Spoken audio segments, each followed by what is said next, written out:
We might take the glitz and glamour of Formula One for granted these days, but over-the-top car launches and swanky hospitality only came to the fore in the late 1970s and early 80s, courtesy of one man, David Thieme, owner of the Essex Overseas Petroleum Company, sponsor of Team Lotus, and serial fraudster.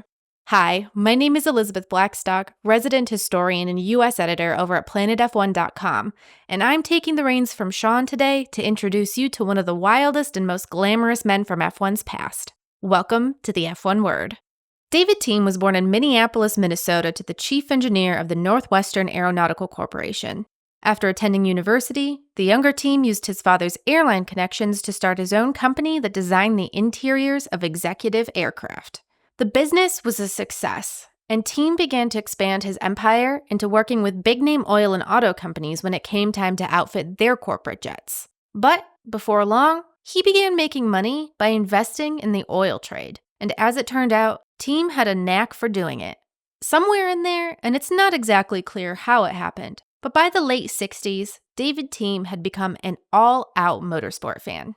By that time, he was already a millionaire, and in 1973, by the age of 30, he was able to shutter his jet design business to focus full-time on oil. Not long after, he moved to the tax haven that is Monte Carlo and opened a new business, Essex Overseas Petroleum. His move came at a perfect time. In late 73, an oil crisis racked the globe, and prices jumped fourfold in the span of a few months. Thieme had already established himself as a hugely important figure in the industry, and he was able to broker investment deals with governments around the world, bolstered by funding from Credit Suisse Bank. In 1979 alone, there are reports that David Thieme made a whopping $70 million. What better way to spend that money than on race cars? The late 70s and early 80s also marked a pivotal turning point for global motorsport fortunes. See, Formula One stood as something of a world leader in the field of racing, and the roughshod engineering experiments of the early 70s had been refined into sophisticated and highly expensive efforts. But in many ways, the sport still held firm to a lot of its more down-to-earth roots. David Thieme was determined to change that. Thieme's first investment came with Porsche, which intended to run the 24 Hours of Le Mans with his backing. But there were way bigger fish to fry. Colin Chapman, owner of Team Lotus, was preparing to enter a new decade without the financial assistance of his longtime sponsor, Imperial Tobacco. Way back in 1968, it was Imperial's funding that convinced Colin Chapman to become the first team owner to field cars with a sponsored livery, swapping Britain's traditional green for a red, white, and gold look inspired by gold leaf cigarettes. Imperial then opted to promote its John Player Special line via Chapman's cars, resulting in some of the most iconic liveries in F1 history. But back in 1978, just after Mario Andretti took victory behind the wheel of the innovative Lotus 79 ground effect car, Imperial pulled out. Chapman was able to secure just a little bit of funding from Martini and Rossi, but the deal lacked the kind of longevity and security he had come to expect from Imperial.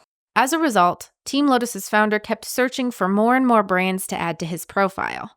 David Thieme seemed to be the one man who could make Colin Chapman's wildest dreams come true. The two had met briefly in 1978, and Chapman was left wanting to know more about the American benefactor who was keen on investing his millions into racing, mostly because Thieme's job, making money on deliveries of oil that Thieme never once viewed with his own eyes, was so unique and compelling.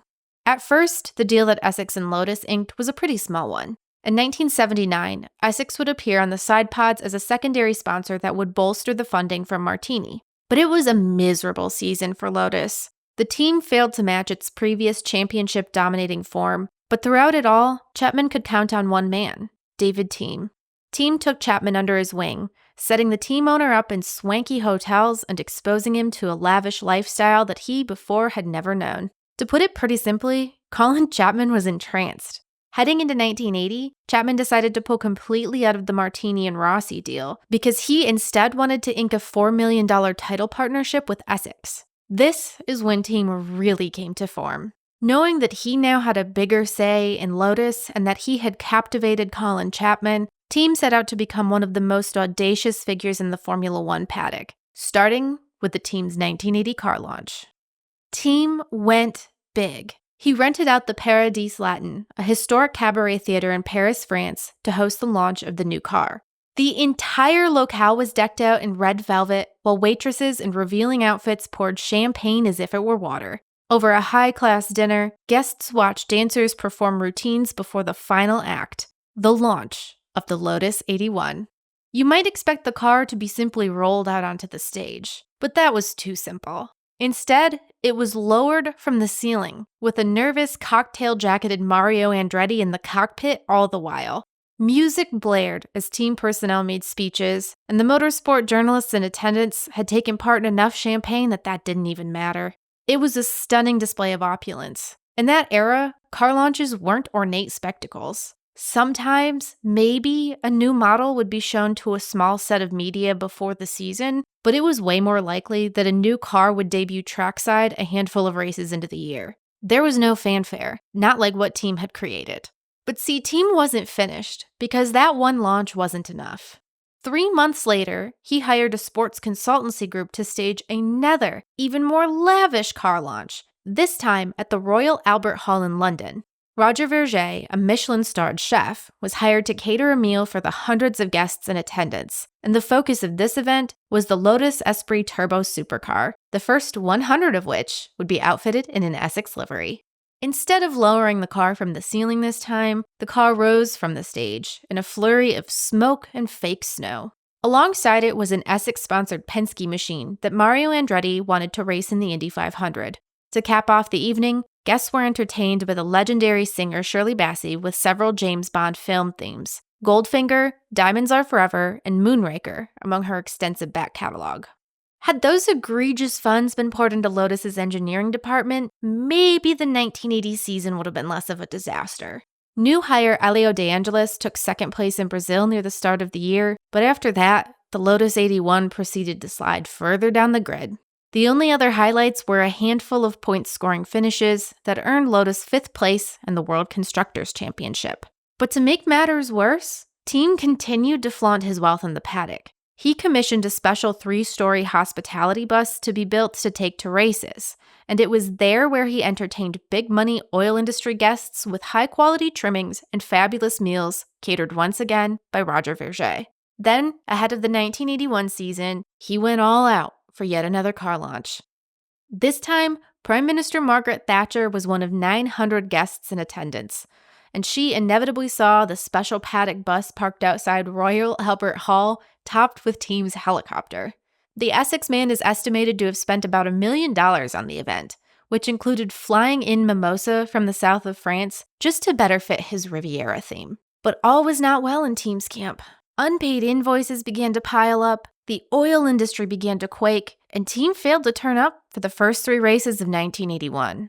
Publicly, he claimed he would come to race number 4, the San Marino Grand Prix, but he was arrested before he ever had a chance.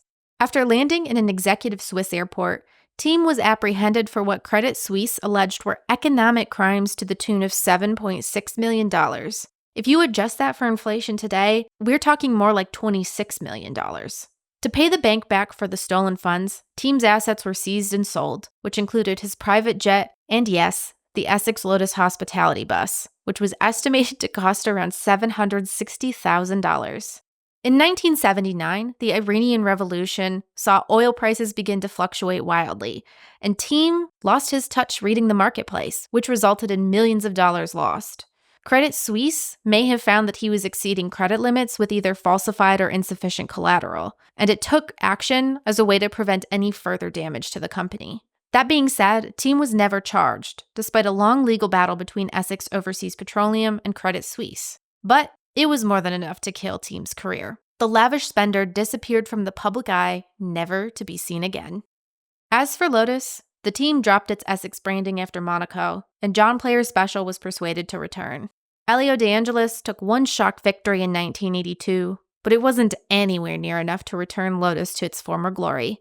Chapman died of a sudden heart attack at the end of the season, and his widow Hazel and Lotus's former competitions manager Peter Warr took over running the team. But Lotus never quite had a comeback, and the team changed hands multiple times before it finally folded in the mid-1990s, leaving behind a once great competitive legacy and a general thirst for the finer things in the F1 paddock. But as far as Formula One overall was concerned, David Thieme had changed the name of the car launch game.